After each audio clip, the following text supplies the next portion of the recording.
la deuda del Ecuador. En el año 2020, el Ecuador debía pagar intereses por aproximadamente 1.352 millones, únicamente en su deuda dada por bonos globales. Esa obligación pues ejercía bastante presión sobre el manejo de tesorería que tenía el Ecuador, más aún en una situación compleja de atención a una pandemia. Por lo tanto, el Ecuador tuvo que ejecutar ciertas medidas de manera ordenada en el corto y en el largo plazo. Es así que, como un primer paso, el Ecuador ejecutó su transacción de lo que le llamamos un standstill en relación con sus bonos globales. ¿Cuál era la principal meta en este sentido? Pues, como lo vemos en el punto 1, era evitar un incumplimiento y así también generar un alivio de liquidez en el corto plazo con respecto a los próximos pagos de intereses de los bonos globales. ¿Cuál fue el target de estas obligaciones? Pues fueron 19.2 millones de dólares en bonos globales. Esos eran los bonos que en su momento el Ecuador apuntó a efectos de poder reestructurar. Me voy un poco más atrás para poder mostrar este caso. Esto, lo que estamos mostrando en pantalla es básicamente toda la deuda, toda la estructura de la deuda. Una parte, la deuda con mayores montos, la deuda más importante en términos de montos para el Ecuador, era la deuda en bonos globales, que para aquel entonces estaba en 19.2 billones. Luego le seguía la deuda multilateral con 13.4 billones, la deuda en bonos domésticos con 13.8 billones y luego la bilateral y la deuda con bancos. El enfoque se dio principalmente en la deuda de bonos globales, sin perjuicio de que el Ecuador ejecutó posteriormente otras operaciones de reperfilamiento con deuda bilateral, en el caso de ciertos bancos chinos, y también ciertas otras obligaciones a nivel comercial. En este caso, a efectos de este caso de estudio, pues nos enfocamos en la deuda en bonos soberanos globales, que para aquel entonces ascendía a 19.2 billones. Como mencionaba, el contexto de la pandemia requería que se generen alivios de liquidez para poder atender una pandemia con efectos inmediatos, poder atender a sectores vulnerables, sectores prioritarios, como el sector de la salud, de la seguridad, a efectos de dar una buena cobertura a este shock que sufrió nuestra economía.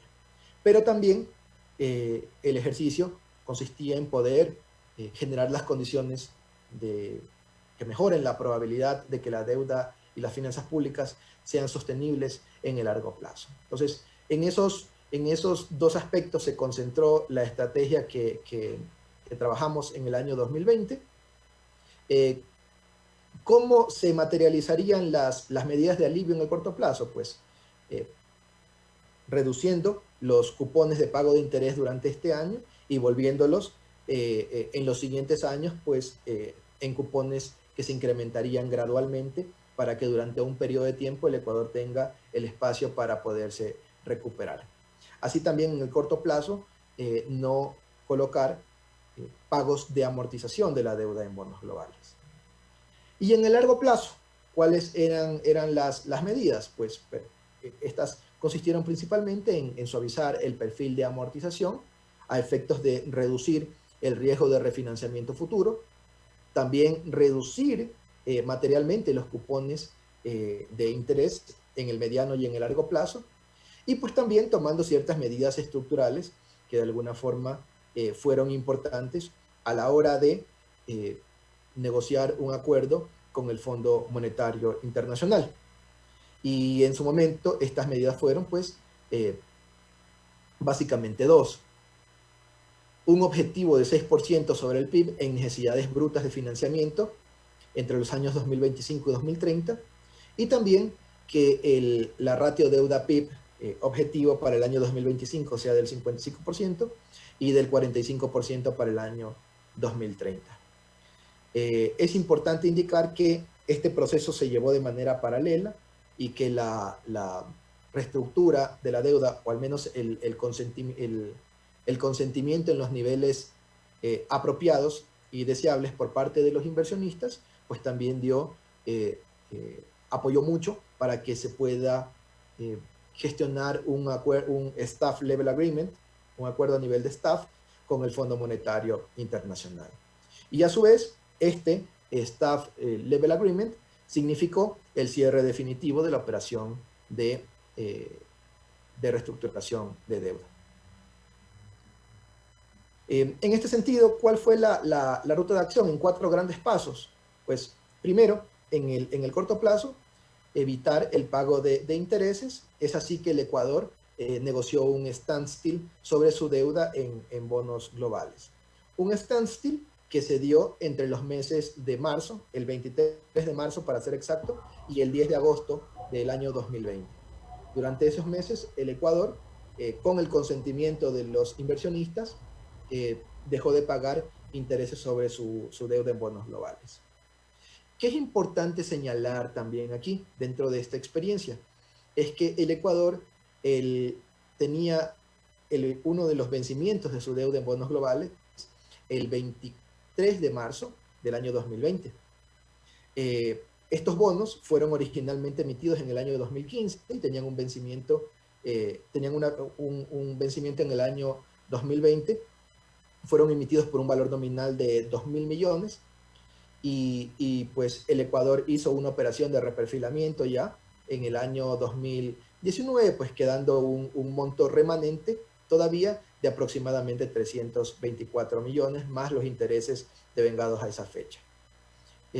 Como un ejercicio de confianza con el mercado y también de seriedad, transparencia y cumplimiento de las obligaciones, pues el Ecuador ejecutó el pago debido y puntual de esta obligación en el mes de marzo y de alguna forma este ejercicio permitió que las puertas del mercado para obtener una transacción beneficiosa para el país en el corto, mediano y largo plazo pues queden abiertas y que exista la voluntad de los inversionistas para poder negociar este acuerdo. Entonces, el Ecuador empezó con un standstill de corto plazo de unos pocos meses que se enfocaba únicamente a el no pago de los intereses de los bonos globales.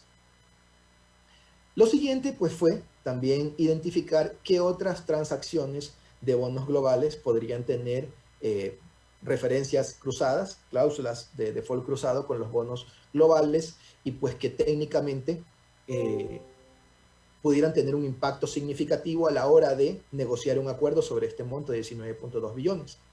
Entre eso, pues, el Ecuador identificó que existían bonos emitidos por una de sus empresas públicas, que se llama Petroamazonas, por 175 millones, y pues también se consiguió un reperfilamiento de estas obligaciones, tomando en cuenta aquellos términos contractuales que de cierta forma podían estar cruzados con los de los bonos globales. También, ¿qué se tuvo que observar? Pues se tuvo que observar que el Ecuador había emitido en enero del año 2020 un bono social por 400 millones con una garantía del Banco Interamericano de Desarrollo. Y pues el objetivo era también evitar un incumplimiento cruzado con la cláusula de cross default de estos bonos y pues lo que hicimos fue conseguir también el consentimiento de los inversionistas para modificar esta cláusula de cross default y acoplarla a la transacción que estábamos ejecutando en su momento. Entonces, con esto el Ecuador de alguna forma lo que hizo fue iniciar con una estrategia que le permita dar un margen, un espacio de tiempo para que tuviera un marco de acción y poder ejecutar medidas de carácter estructural. Y pues en ese tramo, en ese periodo de tiempo, también fue limpiando aquellas operaciones o aquellos escollos que de alguna forma podían entrar en conflicto con la transacción más grande que se tenía en mente. Tomando en cuenta estos pasos, el 2 y el 3, la República finalmente ejecutó también la reestructuración definitiva de los bonos globales. ¿Y cuáles fueron, sobre qué bonos se dio esta reestructuración definitiva? Pues se dio sobre 17.4 billones de dólares en valor nominal de 10 series de bonos que el Ecuador tenía en circulación en su momento. ¿Cuál era la diferencia con los 19.2 billones que mencionaba al inicio? Pues el Ecuador tenía operaciones de repo, 2 operaciones de repo con 2 bancos comerciales, y que en su momento, dado que esos bonos remanentes eran el colateral de estos repos y podían de alguna forma generar cierta confusión con la operación final, el Ecuador también ejecutó una liquidación de los mismos, tomando en cuenta que aquellos repos, dada la situación de mercado y la pandemia, generaban al Ecuador un financiamiento neto de casi cero, porque los precios habían caído tanto que en meses pasados el Ecuador había tenido que efectuar llamadas de margen.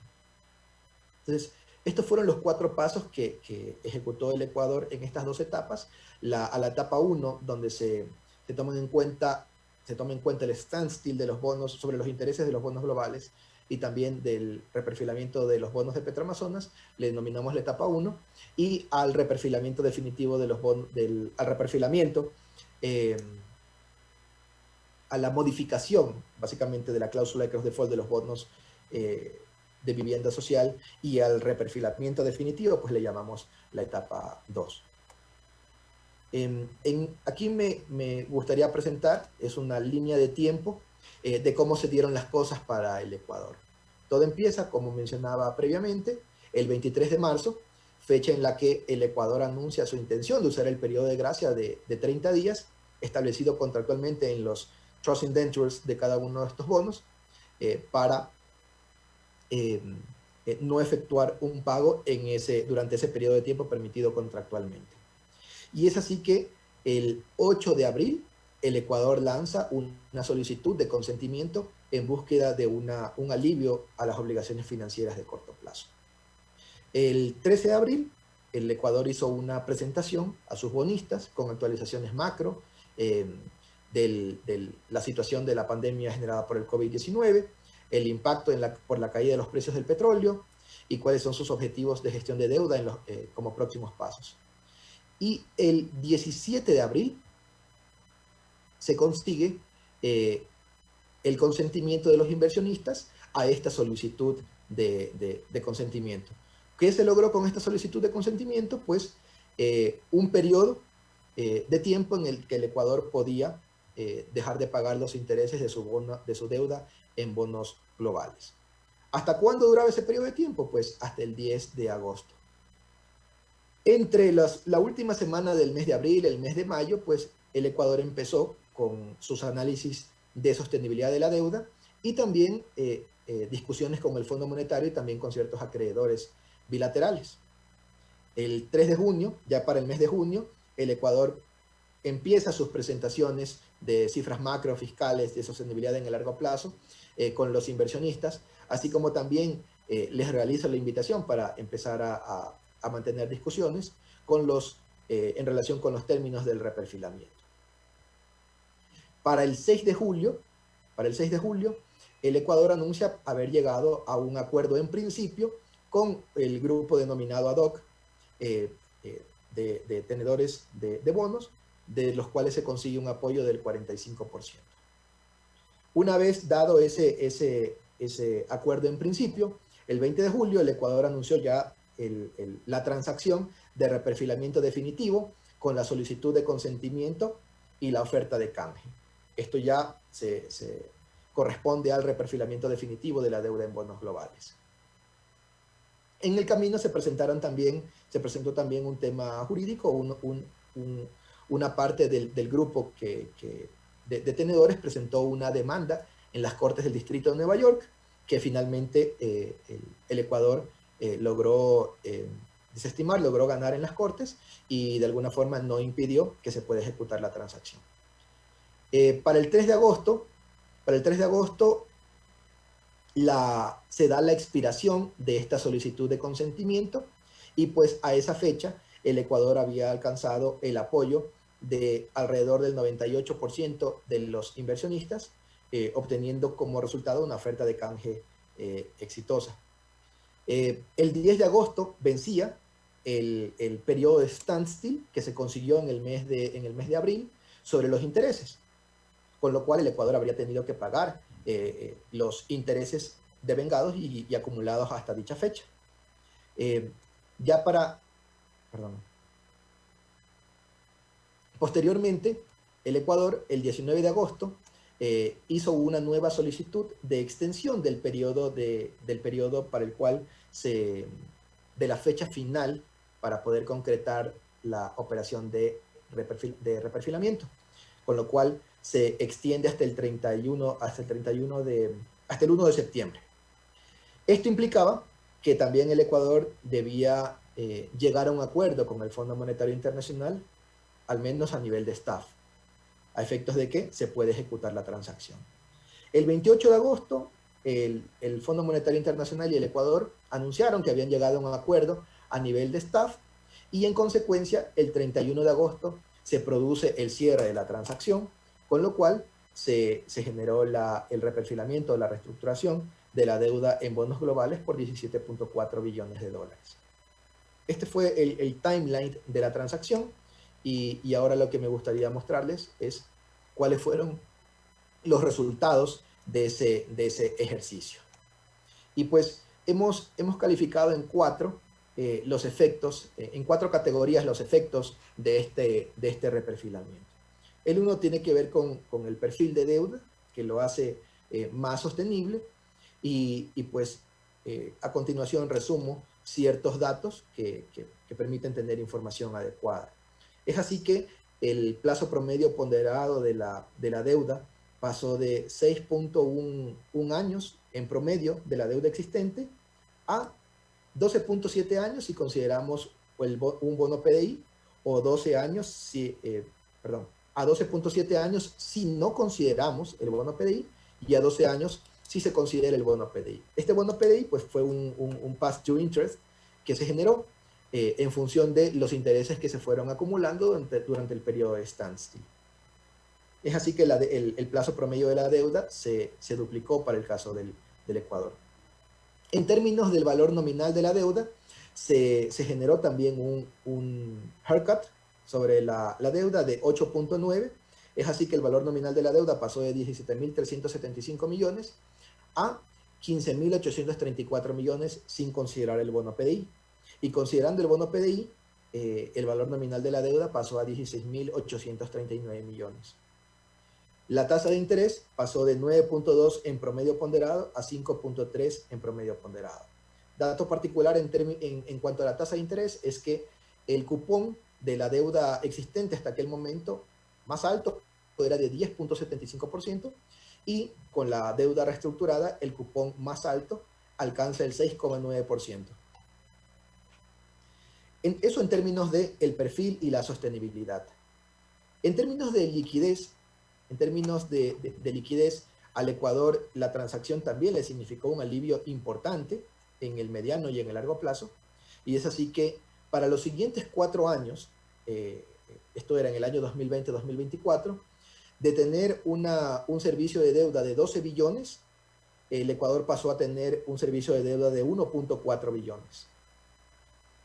Para los años 2025-2030, el servicio de deuda pasó de 16.2 billones a 10.3 billones, y pues dado que la deuda se extendió más de 10 años por encima del plazo más largo de la deuda existente, pues para el año 2031 y 2034 la deuda pasó de 0 a 15.7 billones. Es decir, 15.7 billones se extendieron en plazos más largos que la República bajo la deuda existente todavía no alcanzaba.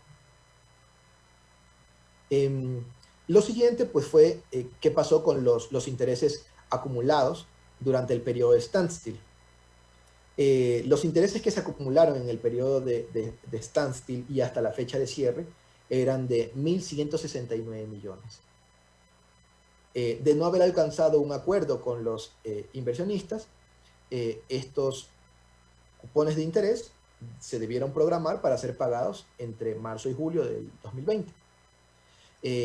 Dado el acuerdo al que se llegó con los inversionistas bajo este ejercicio de reestructuración, estos 1.169, con un recorte del 14%, pues van a ser pagados durante los años 2026 y 2030, dado que se convirtieron en un bono. el Ecuador los convirtió en un bono de cero cupón, denominado Past Due Interest, un bono PDI, y es un bono de cero cupón a efectos de poder cumplir los preceptos de la ley ecuatoriana que establece como una prohibición el anatocismo, por eso el bono es de cero cupón, y pues también considera un perfil de amortizaciones entre los años, un perfil anual entre los años 2026 y 2030. Y pues, ¿qué pasó con la calificación de riesgo? Pues durante el tiempo que duró la reestructura de la deuda en el Ecuador, pues la deuda se mantuvo bajo calificaciones de triple C menos, triple C, y después de la ejecución de esta transacción, el Ecuador volvió a tener una calificación de B menos con outlook estable. Estos fueron los resultados de la operación, y a continuación pues muestro cuál fue el efecto en el perfil de la deuda del Ecuador. En el gráfico de arriba podemos ver cuál era el perfil de la deuda ecuatoriana antes de la reestructura. El servicio de deuda solamente por bonos globales alcanzaba los 4.368 millones. Ese era el monto máximo de pago que el Ecuador tenía en su perfil para el año 2027.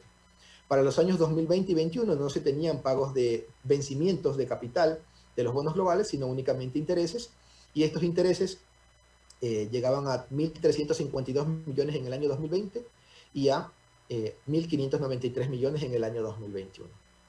El último bono de estas 10 notas existentes vencía en el año 2030.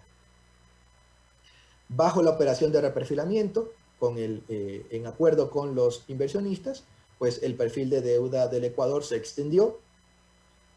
Ahora el último pago bajo estos bonos se realizaría en el año 2040. Y para el caso del año 2020, el servicio de la deuda por bonos globales disminuyó a cero.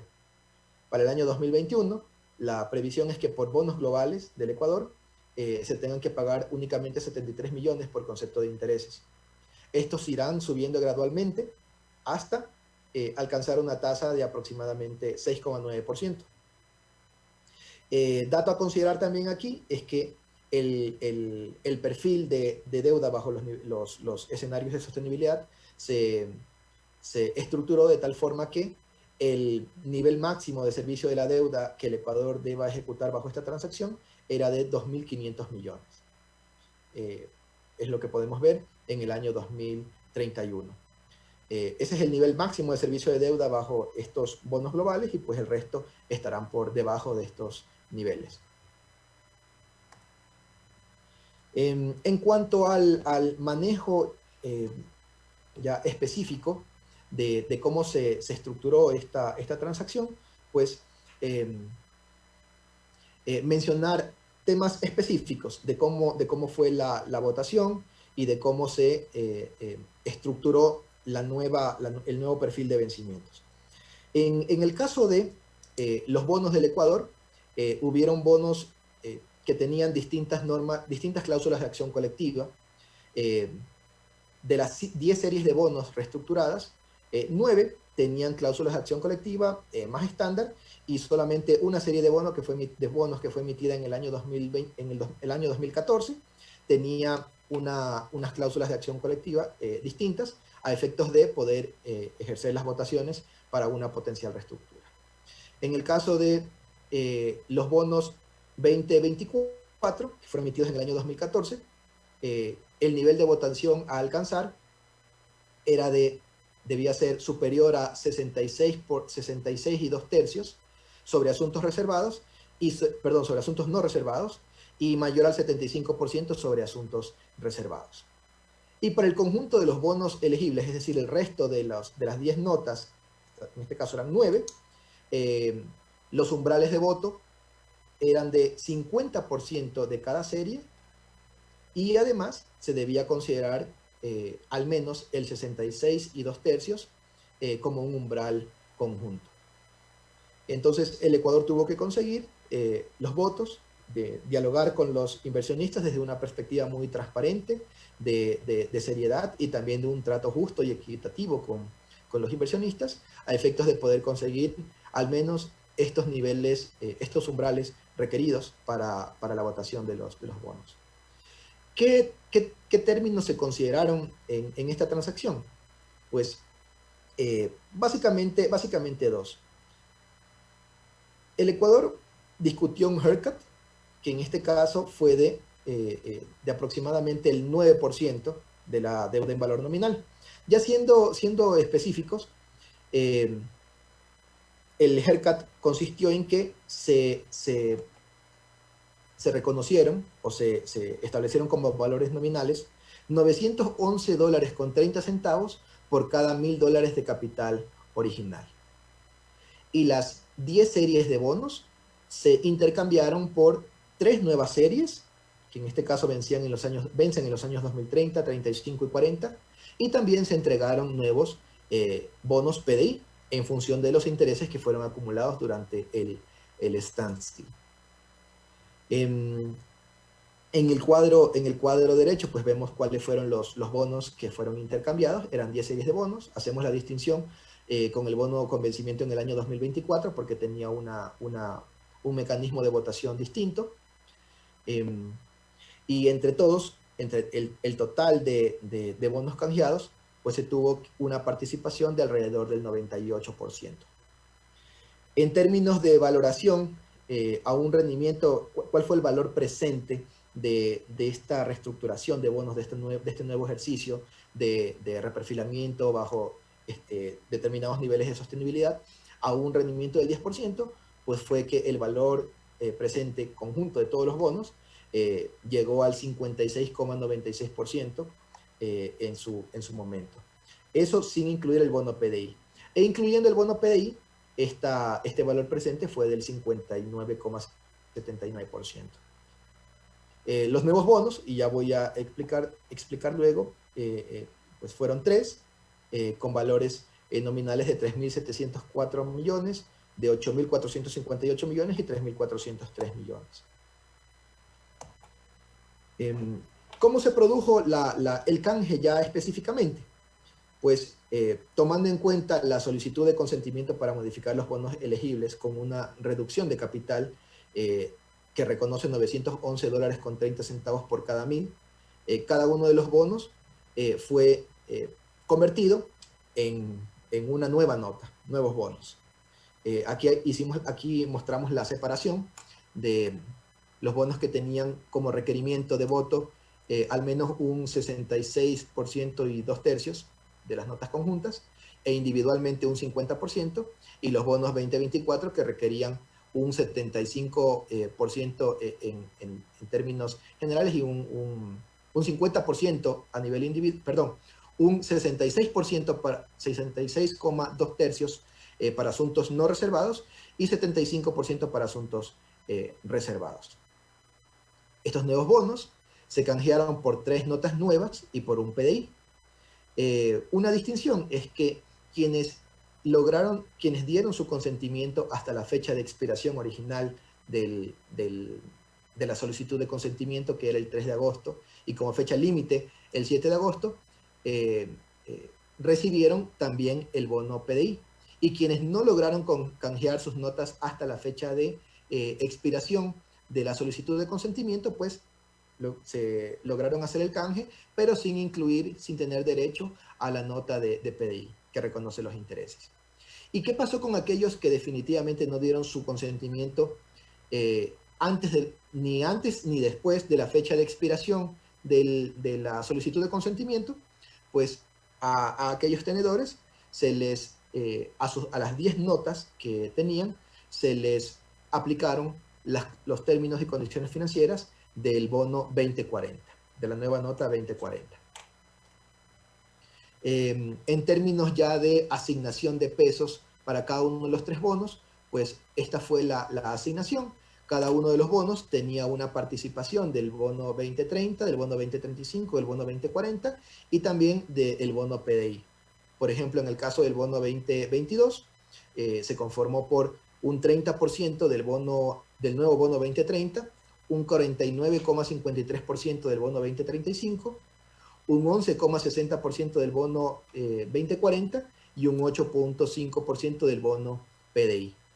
Y esa fue la forma forma en la que la interpretación es horizontal, se fueron dando las debidas asignaciones de las 3 nuevas notas en función de los bonos que fueron elegibles para la transacción. El valor presente en promedio ponderado de estos nuevos bonos fue del 56,96%, sin incluir el bono PDI. Y finalmente, ¿cuál fue, después de este ejercicio de reperfilamiento, de reestructuración y de un acuerdo mutuo con los inversionistas? Pues el resultado fue que se emitieron 3 nuevas notas con un bono PDI. Las 3 notas tienen vencimientos en los años, la una en el año 2030, la otra en el año 2035, la otra en el año 2040. ¿Cuál es la vida promedio ponderada de cada uno de estos bonos? Pues en el caso de la nota 2030, la vida promedio ponderada es de 7.7 años. Para la nota con vencimiento en el año 2035, tiene una vida promedio ponderada de 12.7 años. Y para el bono que vence en el año 2040, su vida promedio ponderada es de 17.7 años. Y en el caso del bono PDI, su vida promedio ponderada es de 7.7 años. El valor nominal de cada una de las series fue, en el caso del bono 2030, 3.701 millones. En el caso del bono 2035 fue de 8.458 millones. En el caso del bono 2040 fue de 3.403 millones. Y para el caso del bono PDI, los intereses, incluyendo la reducción del 14% como haircut en la transacción, pues ascendieron a 1.004 millones, que se convirtieron en un bono PDI. Los intereses se establecieron de manera gradual, de tal forma que en el muy corto plazo el Ecuador no tenga que hacer frente a niveles altos de pagos por intereses. Es así que para el año 2020, pues no se consideraron intereses, la tasa fue de 0%. En el año 2021 la tasa de interés fue de 0,5% para cada uno de los bonos, y pues luego esta tasa iría subiendo, siendo distinto el tratamiento para cada uno de los nuevos bonos. Pero el nivel máximo de la tasa de interés se alcanzaría en el 6,9%. Para el caso del bono PDI, la tasa es de 0%, es un bono cero cupón. El cupón promedio ponderado de cada una de las notas fue de, en el caso del bono 2030, 5,54%, para el bono 2035 fue del 5,2% y para el bono 2040 fue de 5,26%. La amortización de cada uno de los bonos es de tipo con periodicidad semestral, y también tienen un sistema de amortización que de alguna forma se traslapa para que en lo posible no se crucen y se sumen los servicios de la deuda de los mismos. Es así que en el caso del bono 2030, el servicio de la deuda se empieza a pagar en el año 2026. En el caso del bono 2035, el servicio de la deuda se empieza a pagar en el año 2031, y en el bono 2040, el servicio de la deuda se paga a partir del año 2036. Y en el bono PDI, los pagos se realizan a partir del mes de enero del año 2026. Estas fueron las notas en las que resultó este ejercicio de reestructuración de la deuda pública del Ecuador. Como he mostrado antes, este ejercicio permitió al Ecuador tener un alivio de liquidez de corto plazo, y también permitió al Ecuador mejorar la probabilidad de que la deuda sea sostenible en el largo plazo. Permitió también que el Ecuador tenga la suficiente liquidez para atender a sectores prioritarios, vulnerables y estratégicos en plena situación de la pandemia. Y también es muy importante denotar que en el perfil de largo plazo, pues le permite un mayor respiro al Ecuador, le permite de una mejor forma establecer y ejecutar su programa fiscal, y pues ayuda a mejorar la sostenibilidad de la deuda en el largo plazo. Este es el caso de estudio que les quería compartir a los presentes, y les agradezco mucho por su atención, y estoy aquí a las órdenes por cualquier pregunta que tuvieran. Felicitaciones a Juan Hidalgo por su excelente exposición. Damos paso al bloque de preguntas y respuestas.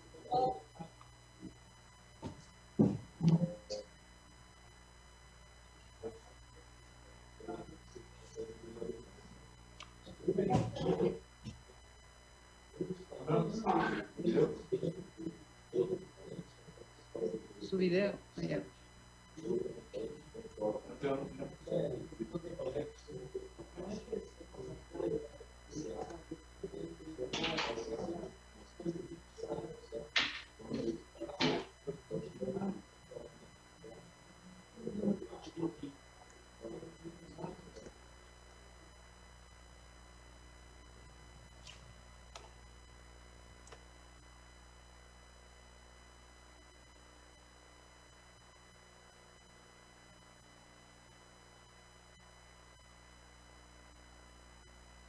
Perdón, Sandra, Juan, ¿cómo están? Buenas tardes.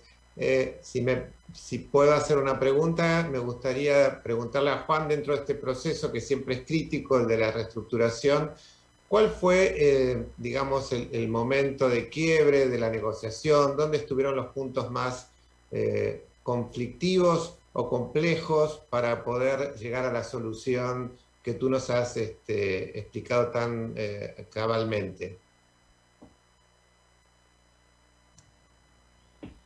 Gracias, Jorge. Perdón, Juan. Jorge Don Pérez de Argentina. Gracias, Jorge.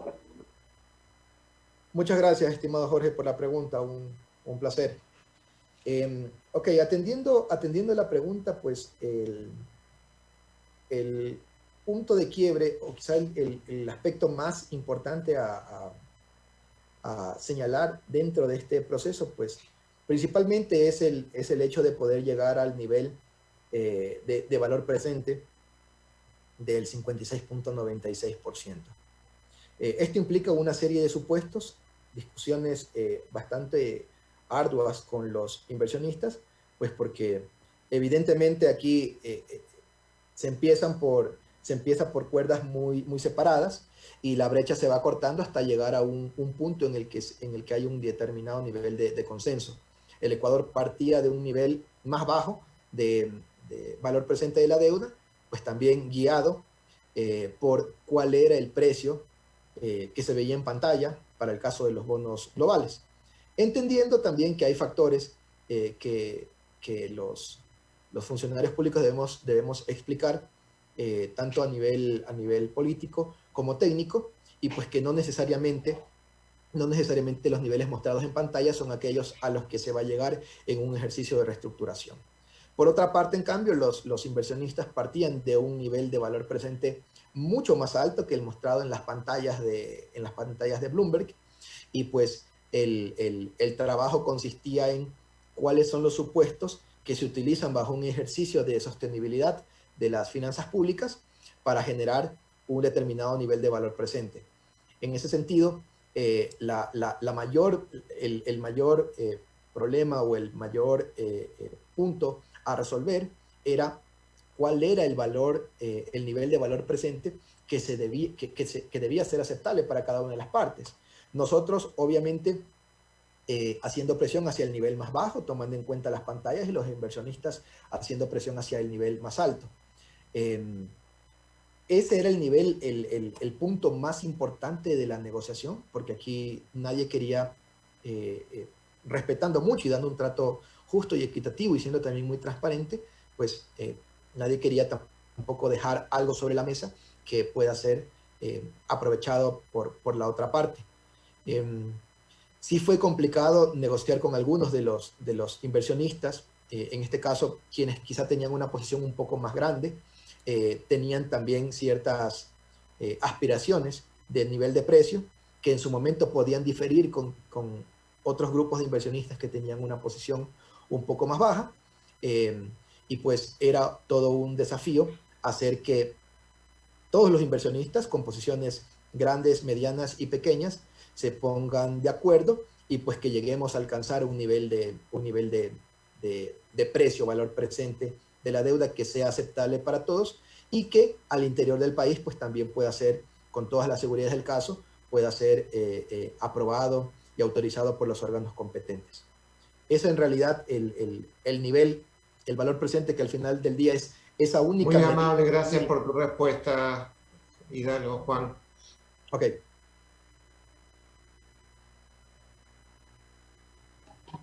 ¿Alguien más que esté en la sala podría preguntar?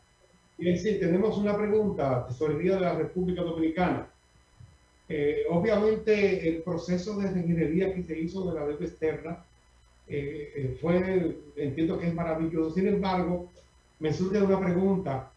¿Esto garantizaría que el país no tenga que incurrir en otros tipos de préstamos para poder solventar necesidades económicas cotidianas? Ok, muchas gracias por la pregunta al representante de República Dominicana. No necesariamente. Esto es algo que quizá la clave para poder solventar ese tema, que si bien es cierto es una preocupación que todos los países y nosotros también la teníamos al inicio de este proceso, creo que se blinda bastante en el momento en el que se actúa transparentemente con los inversionistas, como un ejercicio muy en confianza y conociendo cuáles son las cifras del país, un ejercicio que se transmite desde la perspectiva de poder seguir cumpliendo con las obligaciones. Creo que fue muy importante el hecho de que el Ecuador cumplió con su obligación de pago en bonos globales en el mes de marzo del año 2020. En el caso puntual del Ecuador, si bien es cierto, durante el periodo que duró la transacción, que fue de aproximadamente 5 meses, los niveles de calificación de riesgo llegaron a estar en niveles en los que no se podía acceder al financiamiento desde la banca comercial. Posterior al ejercicio de reestructuración, se recuperaron las calificaciones de riesgo, se logró un ejercicio equilibrado y en consenso con los inversionistas, y pues permitió que los bancos comerciales, que son quizás los más sensibles a las variaciones del mercado, pues puedan seguir teniendo una relación con el Ecuador y ofreciendo sus servicios de financiamiento. Quizá en este punto fue muy importante el apoyo del Fondo Monetario, del financiamiento que se recibió también a través del fondo y del apoyo de los organismos multilaterales, que de alguna forma, en el caso nuestro, pues proveyeron de algunas operaciones de financiamiento para atender la pandemia, para proveer de liquidez al presupuesto en atención de estos gastos prioritarios y de sectores vulnerables, mientras que por la parte comercial el Ecuador reestructuró su deuda. Se limpió también el camino con algunos bancos comerciales, con otros bilaterales, pero al final este ejercicio en el que las partes sintieron un trato justo y un precio apropiado, pues de alguna forma hace que la confianza se siga manteniendo y que pues sencillamente este ejercicio de reestructuración sea una muestra de que el país quiere seguir cumpliendo con sus obligaciones, pero bajo un contexto en el que está en la capacidad de hacerlo. En nuestro caso, a día de hoy, después de un poco más poco menos de un año de haber ejecutado este ejercicio de reestructuración, mantenemos conversaciones con bancos comerciales, con inversionistas del mercado de capitales, que tienen confianza en el Ecuador y que están prestos para poder seguir proveyendo de financiamientos. Y el financiamiento multilateral, pues que se ha mantenido y del cual el Ecuador ha recibido una cantidad importante.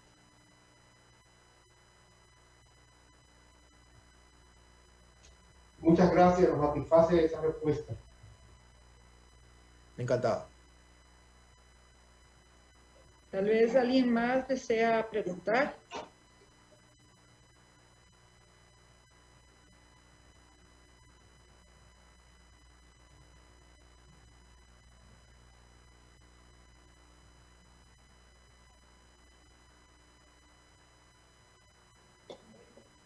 Bien, ya que no hay más preguntas, le damos el agradecimiento a Juan Hidalgo y a todos los representantes de tesorerías que han escuchado esta gran exposición, y proseguimos con el siguiente panel. Muchas gracias. Un gusto.